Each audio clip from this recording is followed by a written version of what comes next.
नमस्कार, मैं हूं चारू कौशिक और आप देख रहे हैं अपना भरोसेमंद channel India news Uttar Pradesh Uttarakhand. देश में घर वापसी, जनसंख्या और धर्म परिवर्तन को लेकर एक नई बहस छिड़ गई है। आरएसएस के प्रमुख मोहन भागवत ने मुसलमानों की घर वापसी करने यानी कि मुसलमानों को हिंदू बनाने का काम तेज करने की बात कही है। मोहन भागवत ने मुसलमानों को हिंदू बनाने के काम तेज करने की बात कही। उन्होंने भारत में हिंदू समुदाय की घटती आबादी पर चिंता व्यक्त की है और हिंदू समुदायों को 3 बच्चे पैदा करने की नसीहत दी। इसके साथ ही उन्होंने जबरन और लालच देकर धर्मांतरण पर रोक लगाने की मांग की है और कहा कि भारत में रहने वाले मुसलमान भी हिंदू हैं, वे अरब से नहीं आए हैं। साथ ही ये भी कहा कि भारत में रहने वाले मुसलमानों की घर वापसी करानी है। तो वहीं मोहन भागवत के बयान पर जमीयत उलमाए हिंद के नेता मौलाना अरशद मदनी ने कड़ी प्रतिक्रिया दी है। मदनी ने कहा कि ऐसा लगता है कि मानो सिर्फ उन्हीं लोगों ने अपनी मां का दूध पिया है, बाकी और किसी ने नहीं। इस्लाम कयामत तक रहेगा और नफरत फैलाने वाली सोच कभी कयामत कामयाब नहीं होगी। आने वाले दिन में गली गुच्चों में खून बहेगा, वो किसका बहेगा? इसी को लेकर इंडिया न्यूज ने लोगों से बातचीत की है, ये खास रिपोर्ट देखिए। मोहन भागवत के घर वापसी के बयान के बाद एक नई बहस छिड़ गई है। ऐसे में कल जमीयत उलेमा हिंद के अरशद मदनी ने एक बयान दिया कि खाली उनकी माँ ने दूध नहीं पिलाया बल्कि हमारी माँ ने भी दूध पिलाया है। ऐसे में ये बयान किस तरह का है? भड़काऊ बयान है? क्या सोचते हैं, क्या कहना है? देखिए, जो बयान आया है कल अरशद मदनी ने एक बयान दिया है, जबकि मोहन भागवत का बयान था कि जितने भी मुस्लिम हैं हिंदुस्तान में, सारे हिंदू हैं, उनकी घर वापसी होनी चाहिए और 3 बच्चे कम से कम होने चाहिए। उसके बदले में एक बयान आता है कि सिर्फ उन्हीं की माँ ने दूध नहीं पिलाया, हमारी माँ ने भी दूध पिलाया। कहीं ना कहीं इस तरह की भाषा का प्रयोग करना कितना जायज़ है? देखिए, ये लोग सांप्रदायिक माहौल खराब करना चाहते हैं। मौलाना मदनी जैसे लोग ये जिस प्रकार से सुअरों की तरह दर्जनों बच्चे पैदा करते हैं, जनसंख्या जिस प्रकार से यहाँ इस देश में बढ़ रही है, कहीं ना कहीं देश का माहौल खराब हो रहा है। जनसंख्या नियंत्रण कानून शीघ्र अतिशीघ्र लागू होना चाहिए और ये लोग हमेशा इस देश का माहौल खराब करके गजवाए हिंद लागू करना चाहते हैं, जो किसी भी कीमत पर नहीं होने वाला है।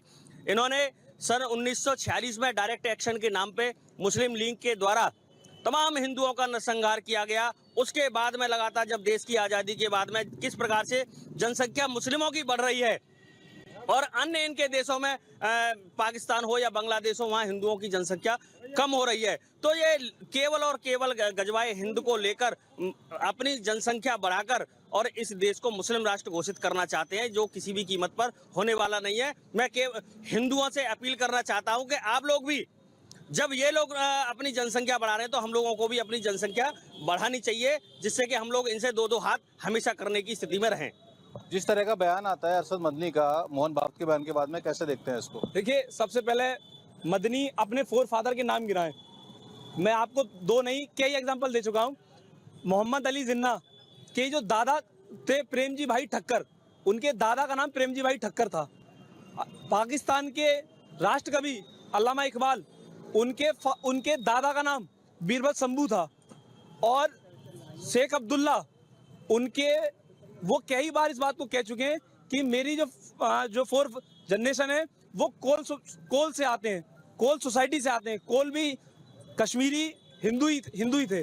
और वो कई बार फारूक अब्दुल्ला अपने मन से इस बात को कह चुके हैं कि कश्मीर के अंदर जितने मुसलमान हैं, ओनली 10% जो हैं जो डायरेक्ट किसी ना किसी जनजाति से आते हैं, वरना सारे के सारे कन्वर्ट हैं।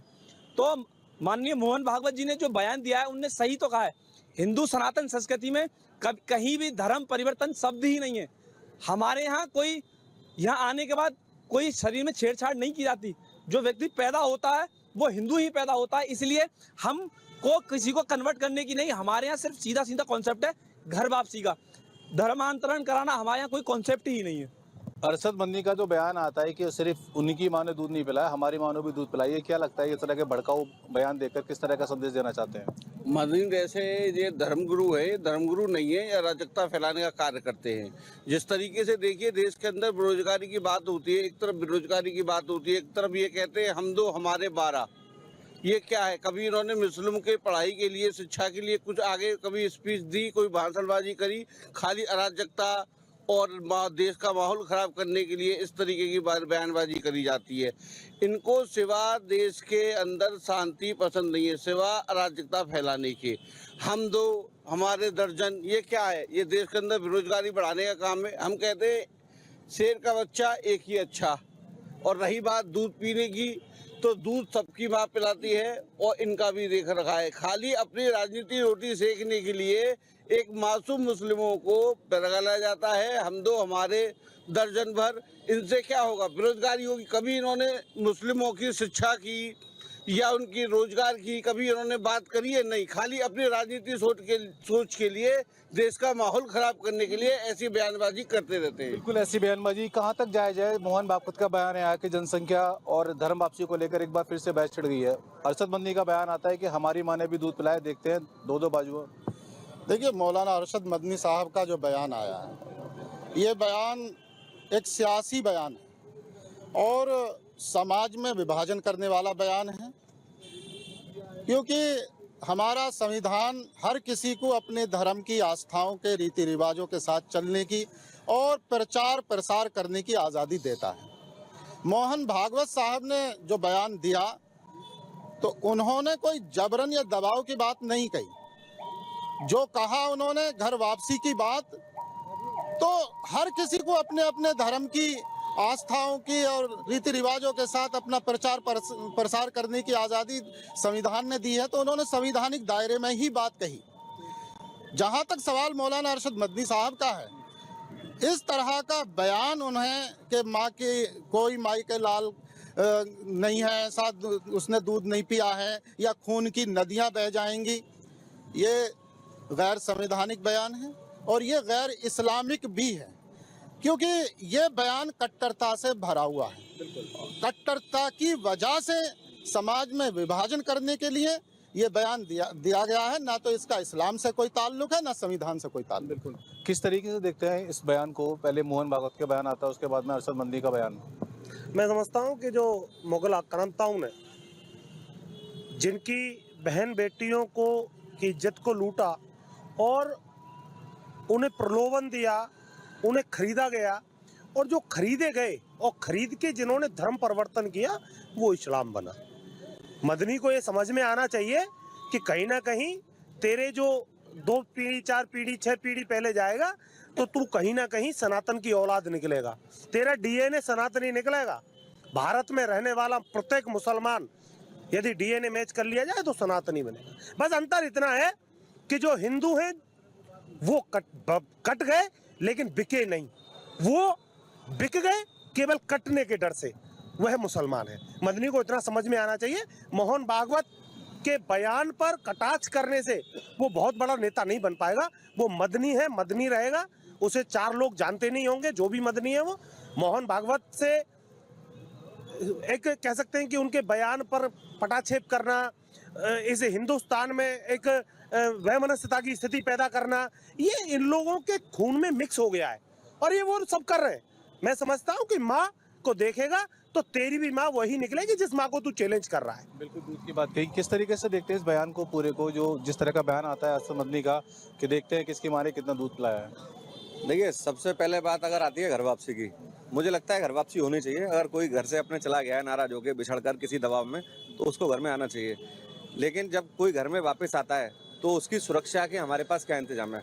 जब वसीम रिजवी ने घर वापसी की थी तो क्या किसी इस देश के हिंदू संगठन ने, या मैं सीधे कहूँगा मोहन भागवत जी ने, उसकी कोई सुरक्षा के इंतजाम किए? नहीं किए। शायद इसी डर से जो देश के मुसलमान हैं, जो वापसी चाहते भी है करना हिंदू धर्म में, लेकिन वो वापसी नहीं कर पा रहे हैं, क्योंकि उनको डर है कि हमारा भी हाल वसीम रिजवी जैसा ना हो जाए। वसीम रिजवी एक उदाहरण है, बहुत सारे ऐसे लोग हैं जो वापसी चाहते हैं लेकिन उन्हें कोई रास्ता नहीं दिखता। कहना चाह रहे हैं कि मुसलमान वापस आना चाहता है, लेकिन उनकी सुरक्षा व्यवस्था की जो बातें की जाती हैं, जिस तरह की कहा गया, उनको नहीं मिल पाती। ये वजह है कि लोग घर वापसी नहीं करना चाहते। अरे आप देखिए ना, अभी एक महिला कांवर लेके गई शिवरात्रि पर, उसको जान से मारने की धमकियां मिल रही हैं। अब कोई उसके संरक्षण करने वाला है?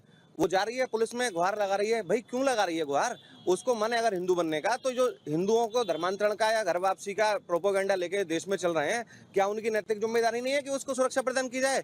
और उसको क्या, जो भी वापस आना चाहता है उसको सुरक्षा प्रदान। लेकिन केवल बयानबाजी से कुछ नहीं होगा। और जहां तक घर वापसी और धर्मांतरण की बात है, तो इस देश के किसी भी शहर के आंकड़े उठा लीजिए, धर्मांतरण अगर हो रहा है तो हिंदुओं का हो रहा है, बेटियां अगर जा रही हैं तो हिंदुओं की जा रही हैं, मुसलमानों का धर्मांतरण नहीं हो रहा और ना उनकी बेटियां हिंदू धर्मों में आ रही हैं। कोई एक आध केस आ जाता है तो आ जाता है। तो मेरा निवेदन केवल मोहन भागवत जी से और इस देश की सरकारों से है, अगर आपको घर वापसी करानी है तो पहले घर वापसी करने वाले को सुरक्षा प्रदान करने की तो व्यवस्था की जाए, जो कहीं होती दिख नहीं रही। बिल्कुल, बहुत सही कहा आपने। इनका कहना है कि अगर घर वापसी करनी है तो पहले ऐसा माहौल होना चाहिए कि कोई भी घर वापस आए और उसको पूरी सुरक्षा मिले और उसको सुरक्षा का एहसास भी होना चाहिए कि हाँ, उसकी घर वापसी हुई है। ऐसे में तमाम जो जनता थी, इनका कहीं ना कहीं उन्होंने समर्थन किया मोहन भागवत के बयान से। अरशद मदनी का जो बयान था उसको भड़काऊ और कट्टरपन का बयान बताया। मैं प्रदीप पुंडीर, इंडिया न्यूज, अलीगढ़।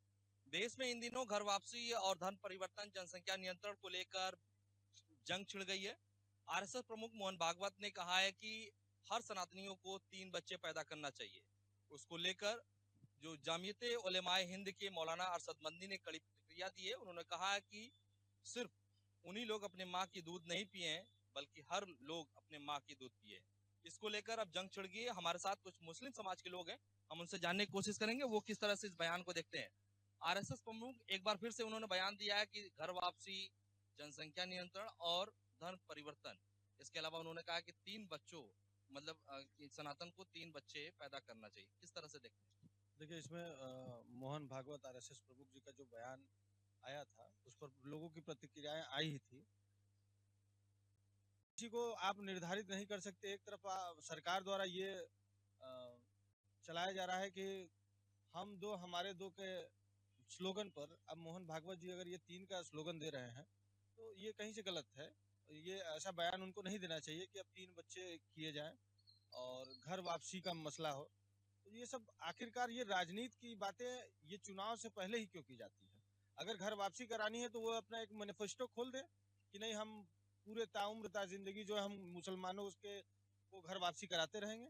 ये हर वक्त ये चुनाव का जब भी मुद्दा आता है, चुनाव की जब भी किसी न किसी, अब बंगाल में चुनाव होना है तो उसके लिए इन्होंने एक नया फंडा अपनाया है, 3 बच्चे और घर वापसी, मुसलमानों की घर वापसी। मैंने कहता हूँ कि अगर घर वापसी करानी है तो बौद्ध धर्म की घर वापसी कराएं। मैं कहता हूँ अगर घर वापसी करानी है तो ईसाई धर्म की घर वापसी कराएं। जो हमारे क्षेत्र में हमारे देश में धीरे धीरे ईसाई धर्म और बौद्ध धर्म बढ़ता जा रहा है, इनसे इनको कोई नफरत नहीं है, सिर्फ मुसलमानों से नफरत है। मुसलमानों ने कौन सी ऐसी इनके साथ बदतमीजी की है या कौन सा ऐसा इनकी इमारतों को कब्जा किया है? आज मुसलमान अगर इस मुल्क में है तो मुसलमान अपनी और अपने पूर्वजों की कुबत पर है। मुसलमान ने जितना इस देश को आजादी में अपना खून बहाया है उतना ही सारे लोगों ने बहाया। तो हमसे ही क्यों हर वक्त प्रमाण मांगा जाता है कि हम यहाँ पर सनातनी हैं तो हमको धर्म परिवर्तन करना चाहिए, 3 बच्चे 6 बच्चे? हमसे क्या ऐसी नफरत है? मोहन भागवत जी से मैं पूछना चाहता हूँ, मुसलमानों से इनको कौन सी ऐसी दिक्कत आ गई? मदनी साहब तो बीच में उसमें जो बयान प्रतिक्रिया मदनी साहब ने जो बयान दिया है उस बयान की मैं थोड़ी तौर पर मैं निंदा ये करूंगा कि मदनी साहब को प्रतिक्रिया इनको बहुत तगड़ी नहीं देनी चाहिए थी। मदनी साहब को अपनी कौम को एक समझाने वाली बात को रखना चाहिए था। मदनी साहब ने जो उसमें जो भी बातें कही हैं, उन्होंने कहा कि सिर्फ वो अपने माँ का खून और दूध नहीं पिए हैं, बाकी सब लोग भी अपने माँ का दूध। नहीं, सवाल का जवाब से होता है। अगर आप हमसे सवाल पूछेंगे तो मैं उसका जवाब देने का उत्तरदायी हूँ, न कि मैं उस सवाल पे बहुत तगड़ी प्रतिक्रिया नहीं दे सकता हूँ। मदनी साहब ने कहीं न कहीं यहाँ पर उनको एक सपोर्ट करने की बात कही है जिससे कि वातावरण खराब हो। मैं ये आप किस तरह से देखते हैं इस मदनी साहब के बयान को और आरएसएस प्रमुख मोहन भागवत के बयान? आरएसएस मोहन भागवत जी के द्वारा जो कि घर वापसी घर वापसी घर वापसी, ये घर वापसी जिससे कि हर धर्म में लोग जब हो सके तब घर वापसी की बात करते हैं। मुकम्मल ईमान वाला, चाहे इस्लाम में हो, चाहे हिंदू भाई हमारे हो, चाहे सिख भाई हो, ईसाई भाई हो, सब भाइयों को मैं तो ये कहता हूँ कि मुकम्मल ईमान वाला पहले तो घर वापसी करेगा नहीं, क्योंकि वो अपने ईमान पे मरेगा। अगर मैं इस्लाम से जुड़ा हूँ तो मैं मुसलमान हूँ तो मैं अपने ईमान के लिए जी रहा हूँ ना कि घर वापसी के लिए जी रहा हूँ। और जब चुनाव का फंडा आता है, चुनाव आते ही ये सब बातें जारी होने लगती है, जो कि ये इसका मैं निंदा करता हूँ। चुनाव के हिस्से में क्यों ये सब होती है? चुनाव के बाद भी तो कर सकते हैं। चुनाव आने लगता है तो हिंदू, मुस्लिम, सिख, ईसाई, इनके अलावा और कोई इनके पास तो बात रहता नहीं है। यही सब है। आप बताइए जैनुल भाई, किस तरह से देखते हैं मदनी साहब के कि आप उस कमेटी से भी लंबे समय तक जुड़े रहे हैं, तो आरएसएस प्रमुख के बयान को पलटवार करते हुए मदनी साहब ने कहा है कि सिर्फ वो लोग अपने माँ का दूध पिए, बाकी लोग ऐसा लगता है कि नहीं, तो इस कयामत तक इस्लाम रहेगा और इस तरह के बयान आए। जैसे देखिए, जैसा मोहन भागवत जी ने सवाल किया वैसा मदनी जी ने जवाब दिया। और दूसरी बात, हमको तो ये नहीं समझ में आता है, मोहन भागवत जी भाई हिंदुस्तान के एक बहुत बड़ी संस्था के मतलब वो हैं जो है उसका अध्यक्ष है, तो हमें उनसे ये अपेक्षा नहीं थी कि वो इस तरीके की भाषा देते हैं, ना पहले कभी देते थे। और रही बात कि घर वापसी की, तो जो ईमान वाला मुसलमान होगा वो कभी घर वापसी नहीं करेगा। अब बाकी तो घूमते हुए जिसको कभी ईसाई बन जाना है, किसी कभी मुसलमान बन जाना है, कभी बौद्ध बन जाना है, तो वो पलट सकता है, मगर एक मुसल्लम ईमान वाला अपनी जान देना कबूल करेगा, मगर वो घर वापसी और फर वापसी नहीं करेगा। रही बात बच्चों की, तो बच्चे तो सरकार का गाइडलाइन करती है कि 2 बच्चे हमको चाहिए, और अगर 2 बच्चों के अलावा भी इनको ये करे 3 बच्चे, तो हमको तो नहीं समझ में आ रहा है। ये राजनीतिक बयान है, हम इस बयान की निंदा करते हैं। आप बताइए फहीम भाई, किस तरह से देखते हैं इस बयान? मोहन भागवत जी सिर्फ माहौल बिगाड़ने का काम करते हैं। चुनाव आते ही ये लोग हिंदू मुसलमान करने लगते हैं। ऐसा कोई नहीं है, ऐसा नहीं करना चाहिए इन लोग को। अब आप कौन होते हैं कि आप तय करेंगे कि हम कितने बच्चे पैदा करेंगे, कितने बच्चे नहीं पैदा करेंगे? आप तय करेंगे? आप तय नहीं कर सकते। इसके में जितना दम होगा उतना पैदा करेगा भाई। आप बताइए किस तरह से देखते हैं इस बयान को, और जो देश में इस समय माहौल है उसके लिहाज से अगर आप क्या कहना चाहें? देखिए, देश में माहौल थोड़ा सा गड़बड़ है इन बयानों की वजह से। कोई भी जो संवैधानिक पद पर जो ऊपर बैठा, चाहे वो मोहन भागवत हो, चाहे उलेमा हिंद के लोग हों, इनको अपने बातों को रखने के से पहले आवाम के बारे में सोचना चाहिए। इनका मैसेज क्या जाएगा? अब 3 बच्चे का मामला है, जो अब शादी ब्याह कर रहा, अपने परिवार बसा रहा, उसके पास भी कोई अधिकार होना चाहिए ना कि वो कितने बच्चे पैदा करेगा। हमारे माँ बाप पिछले जितने बच्चे पैदा किए, हम लोग जो हैं आज, तो उन्हीं उन्हीं लोगों में है। तो अपने अधिकार का अपने हिसाब से उन्होंने किया कि हमें कितने बच्चे पैदा करना है, कितना हमें क्या करना है। ये लोग आकर के इस तरह राजनीतिक फायदे के लिए सब छोटी छोटी बातों का उठाते हैं। इससे देश में लोगों के ऊपर बहुत ज्यादा असर नहीं पड़ना है, मगर माहौल खराब होगा। राजनीति करना है, इनको राजनीति करें, मगर राजनीति ऐसा करें कि मतलब जो कुछ भी बोल दे रहे हैं। अरे बच्चे 3 मतलब क्या मतलब है? अरे कोई 6 बच्चे का कर ले, करिए भाई, कोई मना थोड़ा ना कर रहा है। हाँ, ये है कि आप हर आदमी अपने सोच बुद्धि विवेक से काम करता है कि भाई हमें अपने बच्चों को तालीम दिलाना है, पढ़ाना लिखाना है, उनकी परवरिश करना है। उस हिसाब से अपना बच्चे को पैदा करते हैं। बच्चे पैदा करना ये पर्सनल उनका अपना मामला है। ये किसी संगठन से इसका लेना देना नहीं है कि वो आगे कह दें कि 3 बच्चे 6 बच्चे पैदा कर दीजिए, अलग उनकी बातों को मान करके पैदा करना। वो कौन नौकरी दे पा रहे हैं ये लोग? आज हिंदुस्तान के देश में तो नौकरी की लाला पड़ा हुआ है। किसी के पास नौकरी नहीं, बेचारे बेरोजगार घूम रहे हैं। ये स्थिति को नहीं देख रहे हैं कि बेरोजगारी बढ़ी हुई है, महंगाई बढ़ी हुई है, आम जनता परेशान है। राजनीति किस मुद्दे पे होनी चाहिए ये मालूम नहीं लोगों को है। अरे अच्छी बातों पर राजनीति कीजिए। आए दिन आप लोग इस तरह के बयान दे देते हैं। अभी बंगाल में इलेक्शन हो गया, इस तरह के बयान आने लगे। और जब उम्मा हिंद के लोगों ने भी प्रतिक्रिया जो दिया, इनकी जवाब ही दिया है उन्होंने। क्यों नहीं जवाब देंगे? ये लोग कुछ भी बोलते चले जाएं और सामने वाला कुछ ना बोले, तो क्रिया का प्रतिक्रिया होगा। ये लोगों को खुद सोचना चाहिए कि किस तरह के बयान देना चाहिए। हिंदुस्तान का माहौल खराब होगा इससे। ये लोग जो चाह रहे हैं नहीं होना चाहिए।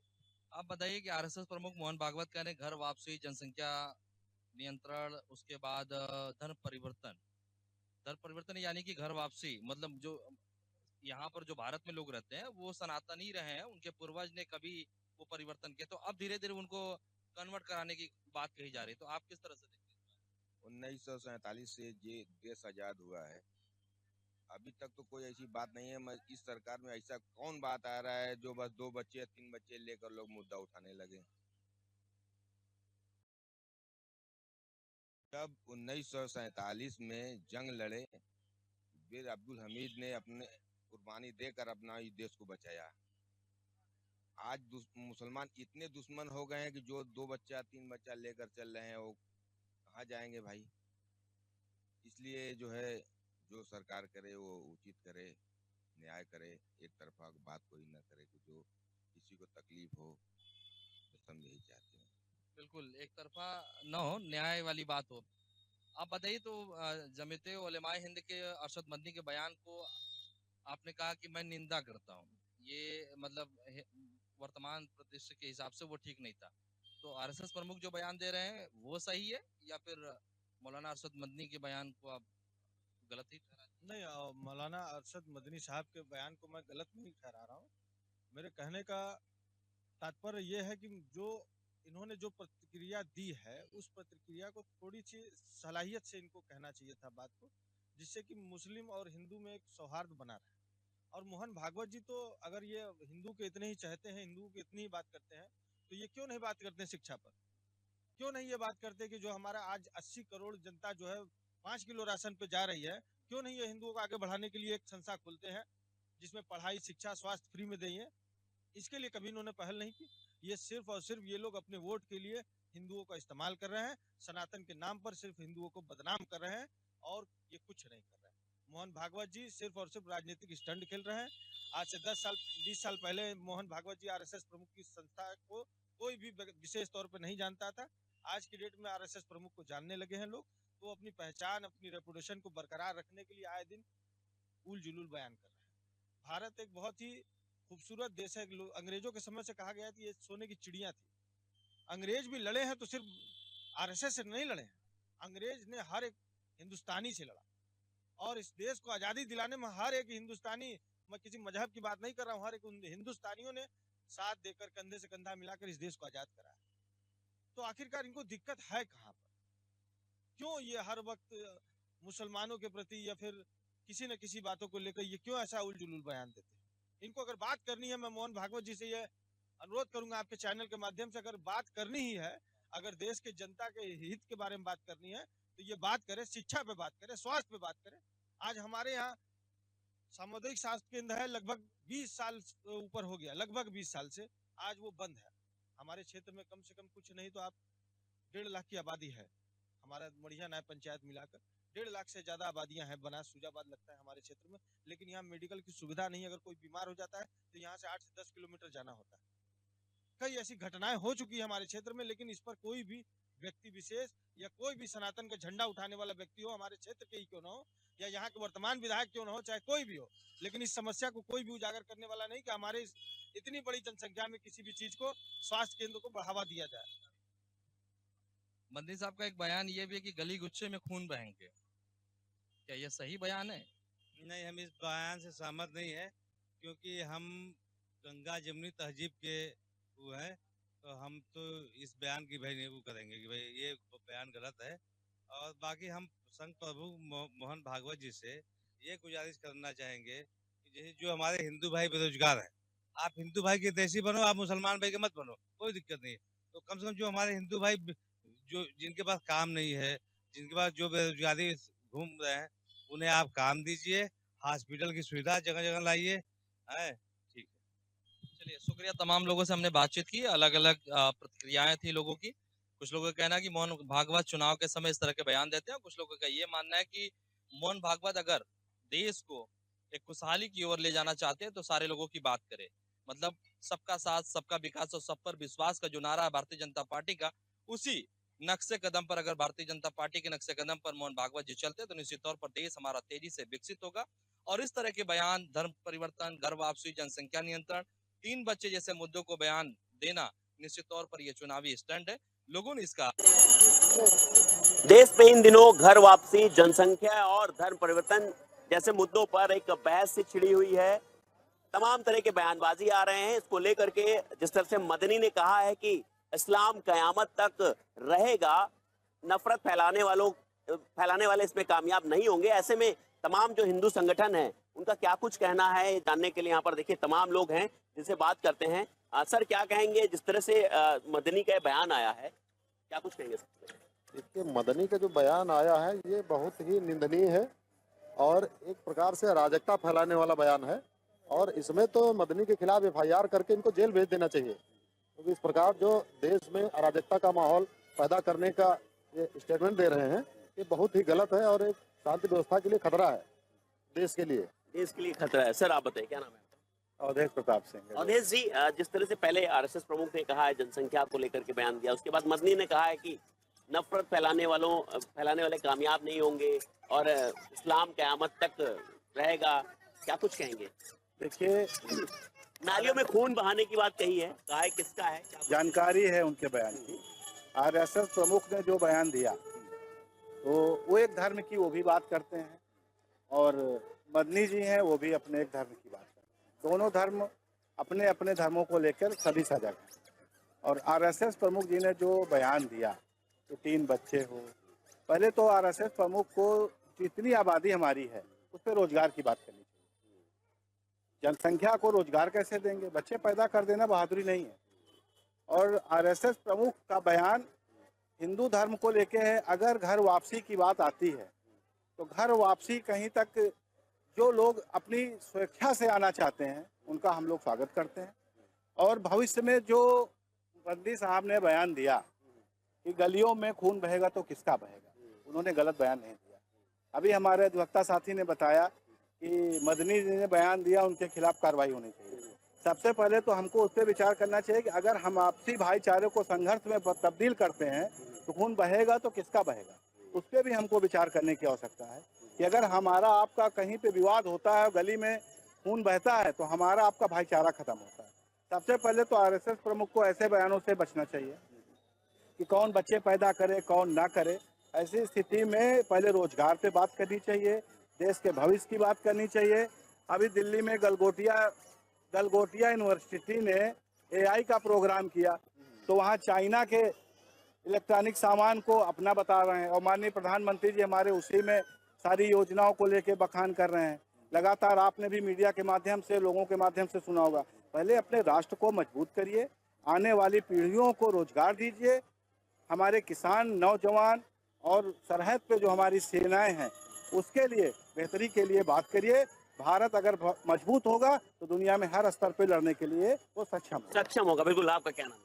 प्रमोद कुमार है। मैं क्या कहेंगे जिस तरह से इन दिनों देखा जा रहा है कि तरह तरह की बयानबाजी चल रही है, कोई जनसंख्या को लेकर के कह रहा है, कोई अपने इस्लाम को लेकर के कह रहा है, कोई कुछ कह रहा है, क्या कुछ कहेंगे इसको लेकर? देखिए, मेरा मानना यह है कि भारत हमेशा से धर्म प्रधान देश रहा।